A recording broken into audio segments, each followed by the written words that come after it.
자, 고린도후서 7장 5절부터 10절 합독해서 함께 읽어요. 시작. 우리가 마게도냐에 이르렀을 때에도 우리 육체가 편하지 못하였고 사방으로 환난을 당하여 밖으로는 다툼이요 안으로는 두려움이었노라. 그러나 낙심한 자들을 위로하시는 하나님이 디도가 오므로 우리를 위로하셨으니 그가 온 것뿐 아니요 오직 그가 너희에게서 받은 그 위로로 위로하고 너희의 사모함과 애통함과 나를 위하여 열심히 있는 것을 우리에게 보고함으로 나를 더욱 기쁘게 하였느니라. 그러므로 내가 편지로 너희를 근심하게 한 것을 후회하였으나 지금은 후회하지 아니함은 그 편지가 너희로 잠시만 근심하게 한 줄을 알미라. 내가 지금 기뻐함은 너희로 근심하게 한 까닭이 아니요 도리어 너희가 근심함으로 회개함에 이른 까닭이라. 너희가 하나님의 뜻대로 근심하게 된 것은 우리에게서 아무 해도 받지 않게 하려 함이라. 하나님의 뜻대로 하는 근심은 후회할 것이 없는 구원에 이르게 하는 회개를 이루는 것이요 세상 근심은 사망을 이루는 것이니라. 아멘. 할렐루야. 한번 따라합시다. 무엇을 근심하는가? 여러분, 근심이 떠나가기를 축복합니다. 또 염려, 불안, 걱정 그것도 다 주 예수의 이름으로 떠나가기를 축복합니다. 오늘 성경에 사도 바울이 전도 여행을 하다가 고린도 교회에 대한 소문을 듣게 되었습니다. 그 고린도 교회에 대한 소문은 그 초대 교회가 그 어려운 중에도 계속해서 부흥하고 있습니다. 감사할 일이죠. 환난을 이겨내고 있습니다. 핍박을 이겨내고 있습니다. 여기 이제 앞을 보세요. 성경 읽었으니까 앞을 제가 보라고 할 때만 보세요.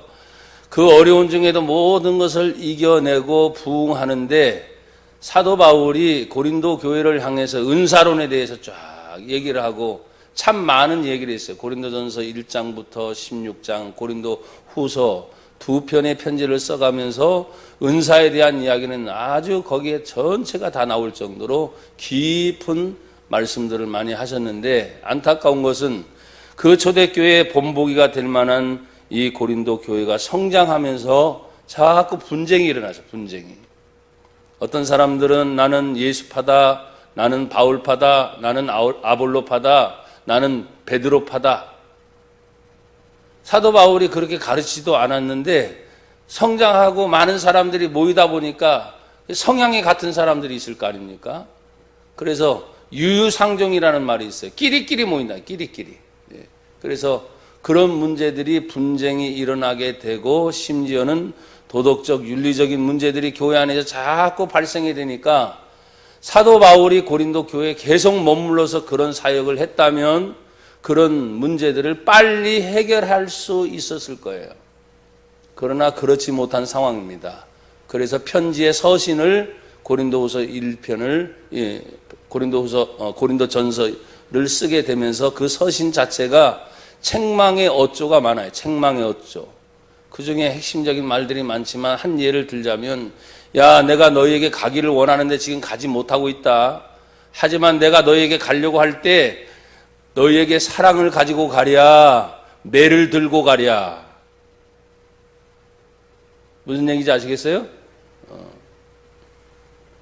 두 가지 마음이 갈등이 일어난다는 거죠. 가서 때려주고 싶어 너 자꾸 그런 말을 들으니까.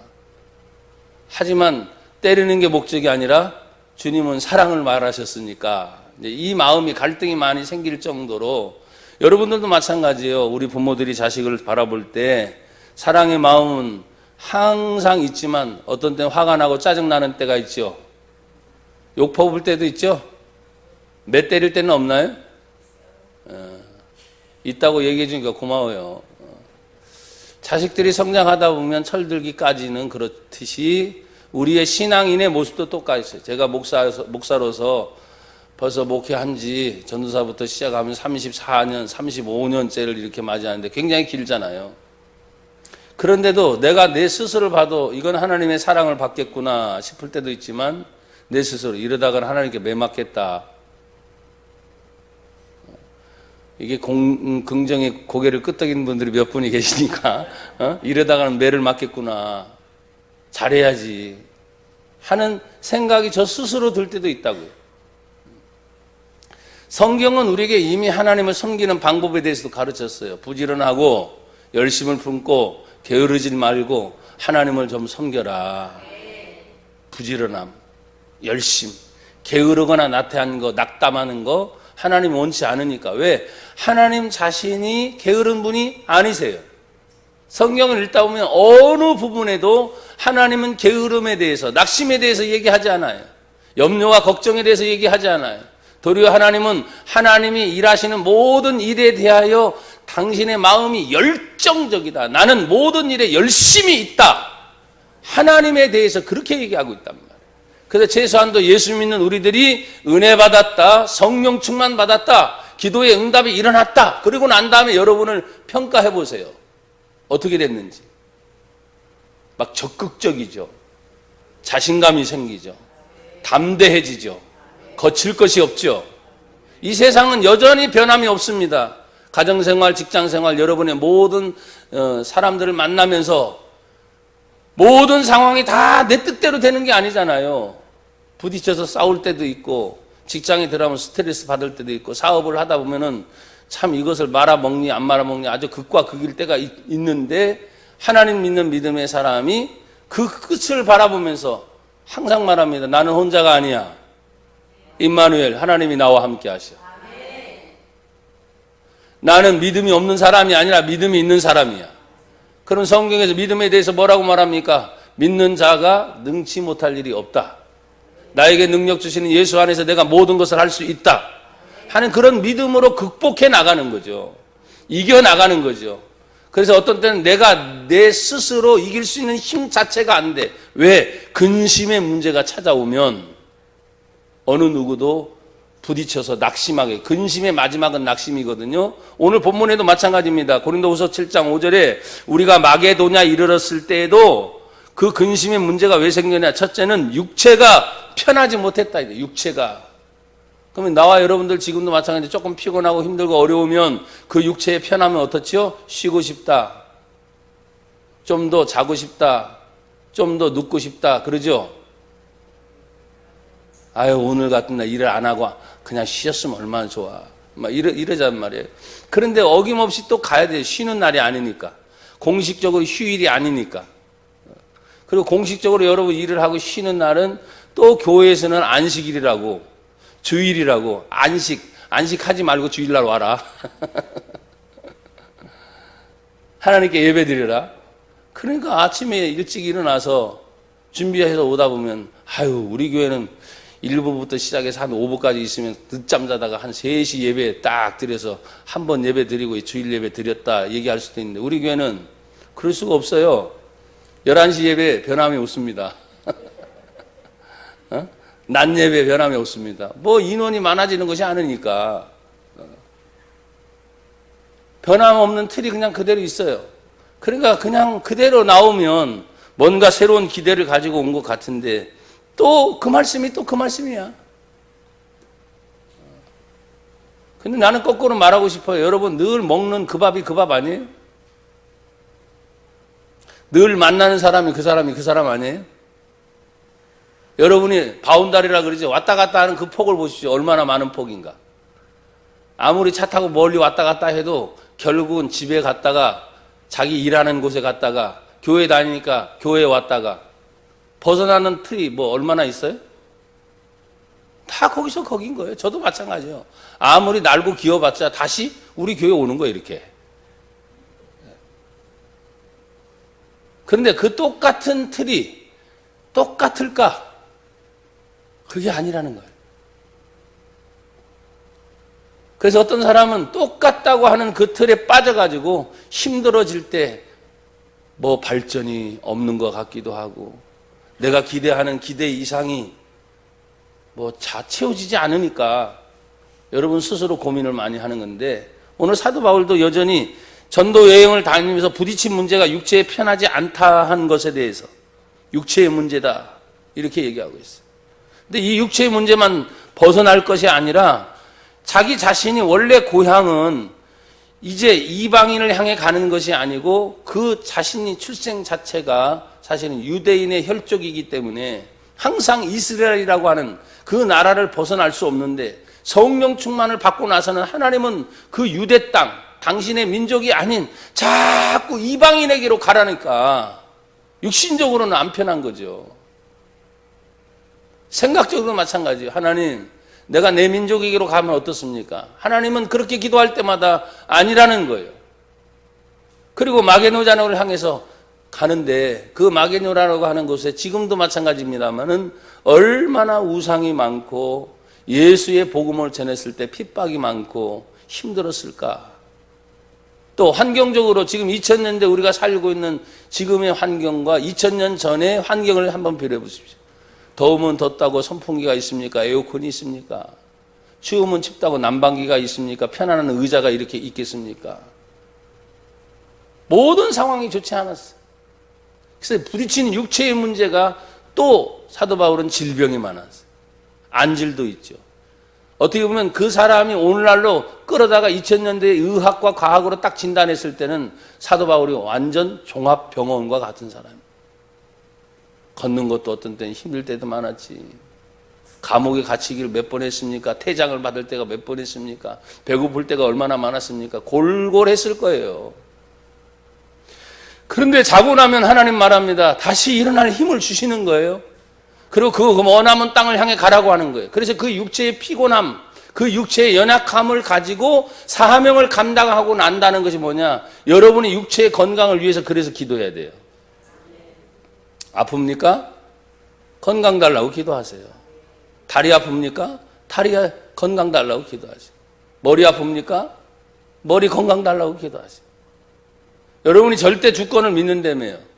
나의 인생의 생사화복이 하나님 손에 있다며요.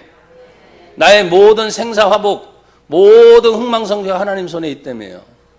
그건 습관적으로라도, 나는 여러분이 늘 말했어요. 저는 습관적으로 아침에 무조건 일어나면 그냥 감사. 머리서부터 발끝까지. 걸으면서도, 생각할 때도, 운전할 때도 그냥, 어떤 때는요, 여러분들이 말하는 잡생각이라는 거 저도 합니다. 그러면 쓸데없는 생각까지 얼마나 많이 생기는지 몰라. 그러면 그 생각까지도 빨리 정리하려고 애를 쓰죠. 그리고 빨리 잊어버리려고 했었는데 계속 생각날 때가 있습니다. 그러면 하나님의 방법입니다. 하나님, 이런 것들까지도 감사합니다. 감사합니다. 감사합니다. 감사합니다. 똑같아요. 설교하고 있는 여러분 앞에 서 있는 목사도 힘든 거 여전히 느끼고, 어려운 거 여전히 느끼고, 피곤한 거 여전히 느끼고, 다 그래요. 우리가 주님의 일을 하면서 부딪히는 육체적인 한계, 누구든 있지만 오늘 사도 바울도 그런 육체적인 문제로 인해서 고달팠어요. 힘들었어요. 그 다음에 그 지역에 마게도니아 갔을 때 성경에 이렇게 말을 합니다. 사방으로 환난을 당하여 밖으로는 다툼이요 안으로는 뭐요? 두려움이었다. 사방으로 환난이 기다리고 있다는 거예요. 여러분, 최소한도 우리가 가정생활, 직장생활하면서 이 환난을 당하는 건 아니에요. 여러분이 좀 더 수입적인 부분에서, 지금은 금전적인 부분에서 어려움을 당하는 것이지, 환난, 그치? 돈을 어려움을 당하는 또 한나라도 볼 수 있을까? 어쨌든 그런 문제. 사방으로 환난이 기다리고 있어요. 다툰다는 거예요, 자꾸. 모든 사사건건 다투는 일이 많이 생겼어요. 복음을 전할 때 우리는 사도 바울을 보면 성령이 충만하고 언제나 말씀에 붙잡혀 있는 사람이지만 그 자신의 환경이 이렇게 열악했다고. 또 그런 것을 다 이겨냈지만 또 안으로는 뭐가 찾아옵니까? 두려움이 사도 바울에게 있었다는 거예요. 언제 죽을지 모르니까. 언제 강도를 만날지 모르니까. 언제 또 감옥에 갇힐지 모르니까. 심지어는 복음을 전하다가 사도 바울을 잡아다가 얼마나 때렸으면 사람들이 그를 죽은 줄 알고 성 밖에 내다버린 적도 있죠? 이 사람은 이제 끝났어. 죽었어. 여러분, 사람이 언제 죽었다고 말합니까? 숨이 끊어진 겁니다. 얼마나 얻어 터졌던지 매 맞아서 죽었다고 생각하고 사람들은 갖다 버렸단 말이에요. 근데 하나님은 죽은 자도 다시 살려서 쓰시는 거예요, 이렇게. 그게 사도 바울이었다는 거예요. 그 마음속에 무진장한 근심. 그래서 저는 크게 얘기했잖아요. 육체적인 문제, 환경의 문제, 자신의 내적인 문제가 사실 근심의 걱정의 모든 총체적인 문제가 자신에게 있었지만 이 마지막이 뭡니까? 그것이 낙심의 문제였다. 낙심. 일을 안 하고 있는 게 아닙니다. 여전히 일을 하고 있습니다. 자신의 사명을 충실히 감당하고 있습니다. 그럼에도 불구하고 이런 많은 문제들이 자신에게 낙심으로 찾아오게 됐을 때 굉장히 힘들거든요. 차라리 매 맞고 잊어버리고 있는 게 나아요. 아니면 차라리 감옥에 있어가지고 아무 핍박받지 않고 환난받지 않고 내일 일이 어떻게 될지 모르는 것이 나을 때도 있어요. 그래서 과거에 복음 찬송 중에 안희숙 여사가 쓴 내일 일은 난 몰라라는 그런 찬송이 있어요. 내일 일은 난 몰라요. 하루하루 살아요. 불행이 나요 행함도 내 뜻대로 못해요. 내 뜻대로 되는 게 뭐가 있어요? 그냥 하루하루 산다는 거예요. 여러분, 6절에 성경에 이런 어려운 문제로 인해서 낙심한 자다가 자기 자신이 낙심한 자 중에 한 사람이었습니다. 사도 바울 하면 언제나 우리는 생각하지요. 성령 충만한 사람, 은혜 충만한 사람, 능력이 있는 사람, 그런 사람에게도 찾아오는 낙심이 있었다 없었다? 있었다. 그 근심의 마지막이 낙심이었어요. 근데 여러분 보십시오. 그 낙심한 상태에서 하나님은 위로자를 보내주세요. 그 위로자가 누구였습니까? 오늘 7장 6절을 같이 한번 읽어봅시다. 시작. 그러나 낙심한 자들을 위로하시는 하나님이 디도가 오므로 우리를 위로하였으니. 할렐루야. 위로의 하나님이 그냥 내버려 둔 것이 아니라 하나님의 사람 디도를 보냈는데 감옥에 갇혀있는 사도 바울이 누구를 생각했느냐? 디도를 편지를 보내고 난 다음에 디도라는 사람을 고린도 교회에 파송을 한 거예요.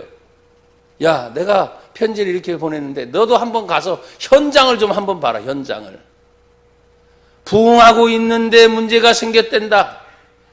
하나님의 성령의 역사가 강력하게 일어나서 은사론에 대해서 많은 사람들이 하나님의 교회에 모여서 은혜 받는 것에 대해서는 열심히고 부흥하고 있는데 문제는 분쟁이 생기고 다툼이 일어나고 도덕적이고 윤리적인 문제들이 일어났을 때 도대체 나는 가볼 수 있는 환경이 안 되니까 디도야, 네가 좀 가서 고린도 교회에 어떤 상황을 한번 살펴봐달라. 그리고 네가 능력이 된다면 그 일을 어떻게 해요? 평정을 좀 시켜보고 와라. 이제 바로 이런 사명을 받은 거예요. 근데 여러분, 이 디도가 오므로 위로했는데, 자, 디도가 그 사명을 감당하고 나서 왔습니다. 그러니까 저는 어떻게 했느냐? 근심하게 하는 것을 이기는 방법은 뭐냐? 사명을 받은 사람을 통해서 그 사명이 완수가 됐을 때 모든 근심의 문제는 이길 수도 있고 그 문제가 해결될 수 있습니다. 그런데 누가 디도가 될 거냐는 거예요. 아무나 보내진 않죠. 위로의 하나님이 찾으시는 사람 중에 사도 바울도 자신의 주변에 많은 사람들이 있었을 것인데 고린도 교회의 문제를 해결할 수 있는 사람은 디도라고 생각을 했고 그를 보냈을 거예요. 그 주변에는 많은 사람들이 사실 있었거든요. 근데 이 디도가 오므로 인해서 성경은 뭐라고 말했습니까? 7절을 한번 또 보세요. 시작. 그가 온 것뿐 아니요 오직 그가 너희에게서 받은 그 위로로 위로하고 너희의 사모함과 애통함과 나를 위하여 열심히 있는 것을 우리에게 보고함으로 나를 더욱 기쁘게 하였느니라. 아멘. 사명을 감당하고 있는 자기 자신 사울이 이제 바울로 바뀌면서 이 바울이 기다리고 있는 것이 소식을 가져올 사람을 기다릴 거 아닙니까? 기다리면서 왔는데 감사하게도 위로하고 너희의 사모함이 애통함이 사도 바울이 그렇게 우리를 걱정하고 있고 기도하고 있고 염려하고 있는 것에 대해서 지금 분쟁이 일어나고 다툼이 일어나고 도덕적이고 윤리적인 문제가 일어나고 어려움이 생겨도 걱정하지 마십시오. 하나님의 교회는 반드시 승리합니다. 네. 믿는 사람은 반드시 승리합니다. 네. 은혜 받은 사람은 반드시 승리합니다. 네. 하나님의 말씀이 영영이 설 것입니다. 네. 낙심할 수 있죠. 근심할 수 있죠.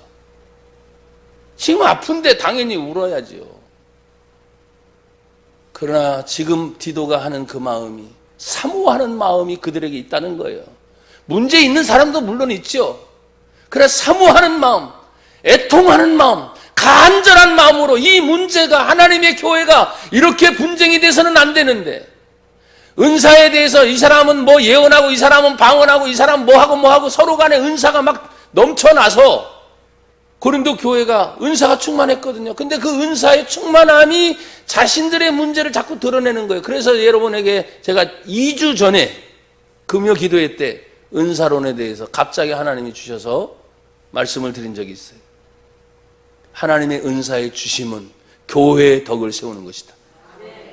여러분 자신을 드러내는 것이 아니라 하나님의 영광을 위해서 한 성령께서 은사를 주시면서 교회의 덕을 세우고 다른 사람들을 편안하게 만들어주고 죽이는 저주와 사망이 아니라 도리어 살리는 것이 하나님 주시는 은사다. 여러분 낙심할 수 있단 말이에요. 근심할 수 있단 말이에요. 그렇지만 오늘 그 가운데도 하나님 앞에 사모함을 가지고 애통하는 사람의 마음을 가지고 있던 사람들이 있습니다. 그래서 여러분 8장으로 한번 넘어가 보면 이 디도 자신에게도 이렇게 말을 했어요. 디도에 대해서 8장 16절에 보면, 자 같이 읽어요. 16절 시작. 너희를 위하여 같은 간절함을 디도의 마음에도 주시는 하나님께 감사하노니. 할렐루야. 너희를 위하여. 사도 바울이 이 소식을 들었을 때 누구를 보낼고 디도를 보내야 되겠구나. 근데 이 디도의 마음에 간절함을 디도의 마음에도 주시는 하나님. 그러니까 여러분, 제가 여러분에도 말하잖아요. 우리 교회에서 우리만 지금 설교하는 것이 아니라 제가 여기저기 다니면서 이 안타까움을 얘기하잖아요. 그런 간절함이 누군가는, 여러분 중에 누군가는 있어야 된다고. 그 마음을 하나님이 주시겠지. 몰라 저는. 그리고 마치 2000년 전에 제가 바울이라고 생각하고 먼 교회에 그런 문제가 일었을 때 내가 못 가니까 여러분 중에 누군가를 좀 갔으면 좋겠다 싶을 때 나와 같이 간절한 마음이 묻어나는 그 사람을 보내는 거예요. 권사기 때문에 보내는 게 아니고, 장로기 때문에 보내는 게 아니고, 돈 많은 사람이기 때문에 보내는 것이 아니라 하나님이 그 사람의 마음속에 그 문제를 같이 가지고 있는, 그 안타까운 마음을 가지고 있는 사람. 저는 이 본문을 읽다가 예수님이 갑자기 생각났어요. 왜? 하나님께서 때가 참에 예수님을 이 땅에 보내셔서 온 인류를 위하여 예수님이 33년의 생애를 사셔야 하고 마지막 십자가의 고난과 죽음을 당하여야 하고 그 많은 핍박과 환난을 이겨내시고 다시 죽음을 이기고 부활하셔야 되는 그 예수님이, 한 분 예수님이 이 땅에 오시면서 온 인류를 구원하고자 하는 그 하나님의 계획 속에 성부, 성자, 성령, 이 하나님이 삼위일체 한 분이고 한 본이고 한 마음이지만 혹시라도 하나님 아버지의 마음이 아들의 마음에 전달이 안 되면 돼요, 안 돼요? 안 되는 거지. 그 생각까지 들더라고요. 그 생각까지. 제가 너무 지나치게 많이 했죠, 사실.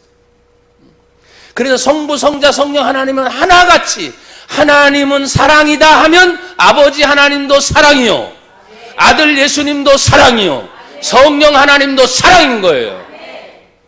그 마음이 하나로 착 연결이 됐을 때 때가 참에 온 인류를 구원하시기 위해서, 그 사회가 공산주의였던, 그 사회가 민주주의였던, 그 사회가 이슬람이었던, 그 사회가 어떤 사회였던지 간에 반드시 예수 믿을 사람은 어떻게 해서든지 그 마음을 가진 사람을 보내셨다 이 말이에요. 우리나라 대한민국에는 그것이 134년 전에 조선 땅, 암흑의 땅, 희망이 없는 땅, 어두움의 땅이라고 선교사들이 와서 하나같이 말한 이 땅이 134년 만에 놀라울 정도로 극과 극을 이룬 공산주의와 민주주의 차이 속에서 이제는 또 다른 희망을 하나님이 갖도록 역사에 다시 새로 쓰시는 하나님의 그 거대한 물줄기 속에 저와 여러분들이 있어요. 그런데 우리들 개인이 살기 힘들단 말이에요. 또 교회가 지탱하기도 힘들어요, 사실은요. 점점점 교회가 정리가 될 겁니다. 사회 중에서도 지금 회사들이 정리되듯이 교회도 마찬가지입니다. 우리 교회도 정리의 대상이 들지 안 들지는 저는 잘 모르겠어. 청년들이 정신 안 차리고 학생들이 없어지고 중고등부 아이들과 주일학교가 없어지게 되면 자연스럽게 교회는 없어지는 거예요. 그래도 감사하게 우리 교회는 청년이 있어서 감사하고 중고등부 아이들이 있어서 감사하고 어린 주일학교가 있어서 감사해요. 뭐 큰 교회는 큰 교회니까 뭐 안전하다 천만에 모든 교회가 같이 한꺼번에 당하는 어려움인 거예요. 크다 작다 그 개념이 아니거든요. 오늘 사랑하는 여러분, 디도를 통해서 이루어졌던 그 디도의 마음이 그렇게 간절함으로 그 자신이 고난을 받았을 때 거기에 대해서 손을 젓는 것이 아니라 17절은 이렇게 또 얘기하고 있습니다. 8장 17절 그가 고난을 받고 더욱 간절함으로 어떻게 해요? 자원하여 너희에게 갔다. 분쟁하고 있는 사람들에게 도덕적으로 윤리적으로 또 은사적인 문제에 대해서 가서 여러분이요 교훈을 삼아서 얘기하고 하다 보면 다툼이 솔직히 일어날 수 있어요 없어요? 일어날 수 있네. 네가 뭔데?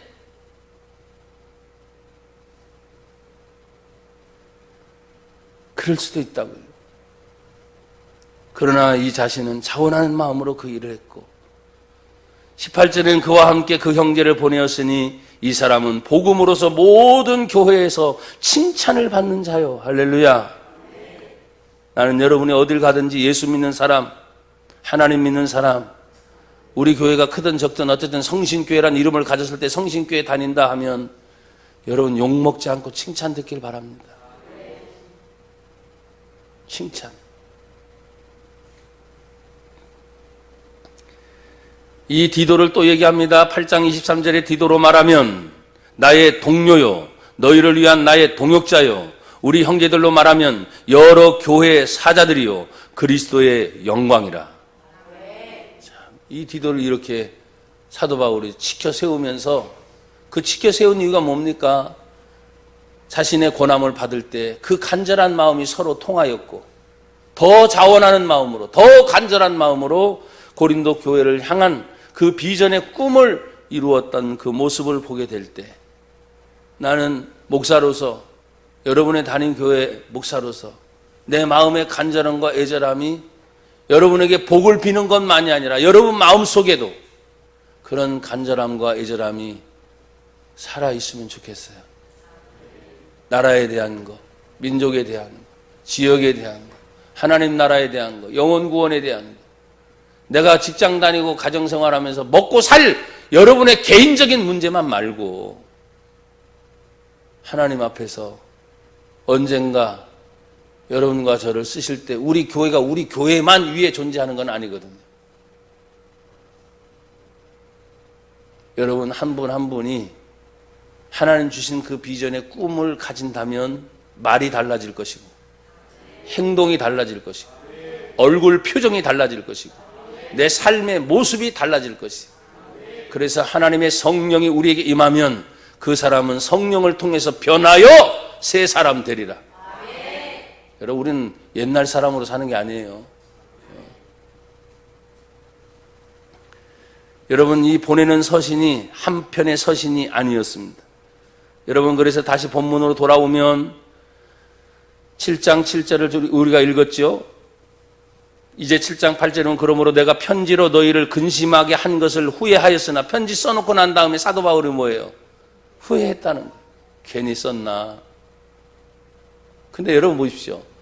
그 편지가 오늘날 하나님의 말씀인 성경 우리가 받잖아요. 그럼 성경으로 받을 때 성령이 역사하신 하나님의 말씀이라고 말했지만, 개인적으로 사도 바울은 편지를 써놓고 난 다음에 후회했다 그랬어요. 그 후회함이 뭐냐? 사람들의 감정을 건드린 내용도 있을 것이고, 또 고린도 전서를 읽다 보면 여러분 말했잖아요. 강한 어휘가 많아요. 아까도 예를 들었지만, 내가 너에게 갈 때 사랑을 가지고 가랴 매를 들고 가랴 했을 때 사람들은 말이죠, 사랑으로 오면 오지 왜 매야? 매가 뭔지 알죠? 때리는 몽둥이를 들고 갈까? 이러면 갑자기 기분이 나빠질 수도 있잖아요. 우리가 뭘 잘못했다고, 교회 다니면서 뭘 잘못했다고 매를 때린다는 거예요 도대체? 여러분 그렇게 말하잖아요. 목사님이 때린다고, 말씀으로 때린데 내가 뭘 때립니까 여러분? 잘하고 있으면 그게 뭡니까? 사랑이지. 자기 양심의 가책이 되는 거예요. 왜? 말씀이 살아있고 운동력이 있으니까. 그러니까 듣다 보면 누가 갖다 일러 바쳤나 봐. 여러분 누가 와서 저한테 일러 바치는 사람 없거든요. 근데 간혹 듣다 보면 그런 말을 합디다. 어떻게 목사님 내 사정을 알고 설교 시간에 꼭 집어가지고 나한테 하는 얘기 같아. 그게요, 여러분이 은혜 받고 있다는 겁니다. 여러분이 꼭 필요한 말씀으로 지금 하나님이 여러분을 도와주고 계시다는 거예요. 말씀을 들어도 깨닫지 못하고 그 말씀을 듣고 한 길로 흘러가면 그 예배 시간이 얼마나 안타까워요. 그 예배의 하나의 하나님 말씀을 통해서 인생이 한꺼번에 바뀌는 사람이 굉장히 많거든요. 우리는 늘 말하죠. 오늘 예배 못 드리면 다음 주 예배 또 기다려. 기다린다는 보장이 어디 있습니까? 여태까지 그랬으니까 그럴 것이다? 아니요. 어느 날 갑자기 못 볼 사람들도 많습니다. 어느 날 갑자기. 지금 건강하다고요? 나는 여러분에게 그렇게 늘 말씀드렸어요. 저도 지금 건강합니다. 그냥 항상 마지막이라는 생각을 가지고 다닙니다. 오늘이 마지막이다. 그러면서 진짜 주일날 되면 오늘은 소리 지르지 말고 진짜 조용조용히 설교해야지. 몇 번씩. 근데 강단에 딱 쓰면 제 마음이 막 안타까움이 전해지는 거잖아요. 안타까움이. 이 많지도 않은 사람을 앉혀놓고 안타까움이 전해지니까 그 마음이 안 열리니, 그 귀가 안 열리니, 똑같은 말씀이 똑같은 것으로만 느껴지면 여러분 똑같은 밥도 안 먹으면 배고프고 더 안 먹으면 죽잖아요. 어거지라도 먹어야 될 거 아니에요. 하나님 말씀이 여러분의 영을 살리는 생명의 양식인데 맛이 있어서 먹어요? 아니, 맛없어도 먹어. 그래야 살아. 내 영이 죽으면 육신적인 삶을 살아서 사람들은 다 채워진다고 생각하는 착각입니다. 성경의 원리는 영혼이 살아야 육체가 강건해지고 범사에 하나님의 은혜가 임하는 겁니다. 여러분 후회한 것에 대해서 얘기했지만 지금은 후회하지 않는다고 했어요. 왜? 디도를 통해서 보고를 받았어요. 그 편지가 너희로 잠시만 근심하게 한 줄을 압니다. 그래서 근심하게 하는 것을 이기는 방법을 제가 3가지 써놨어요. 사명을 받은 사람을 통해, 사명을 감당하고 있는 자신을 통해, 그리고 관심이 있으니까 사랑의 관심을 가지고 편지에 서신을 쓴 것이 그들에게 근심을 주었으나 아니구나. 그들이 깨달았구나. 지금은 여러분 편지를 쓰는 시대가 아니잖아요. 잘. 그렇죠? 그래서 뭐 문자를 주고받든지 긴 편지를 쓴 기억이 여러분은 언제 있는지 한번 생각해 보세요. 거의 없죠? 간단 명료하죠, 요즘에는요. 그리고 손수 무슨 편지를 씁니까? 없죠? 그러니까 사람을 정서적으로 메마르게 해요. 정서적으로. 물론 여러분들은 또 스마트폰을 치면서 그게 글 쓰는 거죠, 뭐. 손가락 움직이면서 그게 글 쓰는 거죠. 예, 맞아요. 그러나 편리한 방법이 아니고 조금 더 빠르게 대답하지 말고 생각하면서 좀 할 수 있는 시간들을 여러분이 가지셔야 돼요. 요즘 아이들이 대화를 나누다 보면 저도 이제는 9세대가 돼가지고 그냥 단어 하나만 몇 자만 그냥 그것도 문자 기호만 날리고 그게 자기들이 주고받는 단어라고 하니까 여러분 그런 단어는 없어요. 지금 만약에 세종대왕, 훈민정음을 만든 세종대왕이 오면 아주 까무러차지 누구 그럴 거예요. 시대가 이상하게 바뀌었어. 내가 너무 어떤 때는 고지식한지도 모르는데 여러분 좀 더 생각할 수 있는 시간들을 갖고 이 바울이 서신을 쓰면서 고린도후서 1장부터 쫙 전설을 써가면서 얼마나 많이 고심하면서 생각하면서 썼을까요? 그 선 것에 대해서 후회한 것에 대해서도 있었지만 그걸 깨달음을 통해서 다시 살아나는 걸 보니까 내가 이제는 뭐예요? 기쁘다. 여러분 잔소리 안 하는 거 좋지요? 근데 왜 잔소리를 할까요? 예? 여러분 다 아시니까 그냥 그때가 좋은 줄 아시면 돼요. 그것이 편지의 서신으로 바뀔 수도 있다는 거지. 그래서 오늘 본문에 여러분이 가지고 있는 근심이 뭘까? 크게 두 가지로 나와 있잖아요. 여기 보면 9절에 내가 지금 기뻐하면 너희로 근심하게 한 까닭이 아니요 도리어 너희가 뭐예요? 근심하는 것은 뭐에 이르러요? 회개함에 이른 까닭이라. 또 너희가 하나님의 뜻대로 근심하게 된다면 우리에게서 뭘 받잖아요? 아무 해도 받지 않는 그 근심이 회개를 하게 되고 그 회개가 아무 해를 받으려고 하는 것이 아니다. 또 이렇게 말합니다. 10절 다 같이 시작. 하나님의 뜻대로 하는 근심은 후회할 것이 없는 구원에 이르게 하는 회개를 이루는 것이요 세상 근심은 사망을 이루는 것이다. 아멘. 하나님의 뜻대로 하는 근심은 아무 해를 받지 않습니다. 하나님의 뜻대로 하는 근심은 후회할 것이 없는 구원에 이르는 회개다. 그랬어요. 여러분 우리는 끊임없이 근심하면서 살죠. 그렇죠? 하나님의 뜻대로 하는 근심이 뭔지를 오늘 얘기해 주고 있고요. 세상 근심이 있습니다. 세상 근심. 근데 이 세상 근심은 길게 설명하지도 않았어요. 바울은. 뭐라고 말합니까? 세상 근심은 사망이다. 이걸로 끝나. 세상 근심은 뭐다? 사망이다. 그래서 날마다 죽을 것 같아.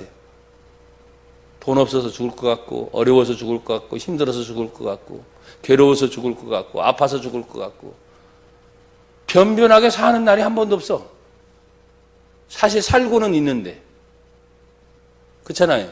지금 내가 살고는 있는데 내 언어의 습관과 생활의 모습을 보면 다 죽어 있는 거야. 그래서 세상 근심은 사망 속에 지금 살아가고 있는 거예요. 여러분이 사는 게 아니에요. 그래서 그 근심을 이길 수 있는 방법은 지금 여기 앞에 다 얘기했어요. 최소한도 이제 7월의 첫 시작입니다. 이제 아직도 6개월이라는 많은 시간이 남아있어요. 여러분 근심할 수 있다고 제가 얘기했습니다. 염려할 수 있다고 얘기했습니다. 불평, 원망 누구든지 할 수 있다고 말했습니다. 그러나 그런 문제에 부딪힐 때 하나님의 뜻대로 하는 근심이 내게 찾아왔을 때 이건 아니지. 회개하게 됩니다. 내가 구원받은 하나님의 백성인가? 내가 예수 믿는 사람인가? 살아계신 하나님을 섬기고 있는 믿음의 사람인가? 그렇다면 그거 이전에 하나님 회개하고 감사의 길을 찾는 거예요. 감사. 한번 따라 합시다. 감사는 모든 열쇠다. 감사는 모든 열쇠다. 그 앞에 축복을 여는 열쇠, 은혜를 여는 열쇠. 좋은 것은 다 갖다 붙여도 돼. 감사는. 근데 불평은 죽이는 겁니다. 세상 근심은 사망이듯이 원망도 죽이는 것입니다.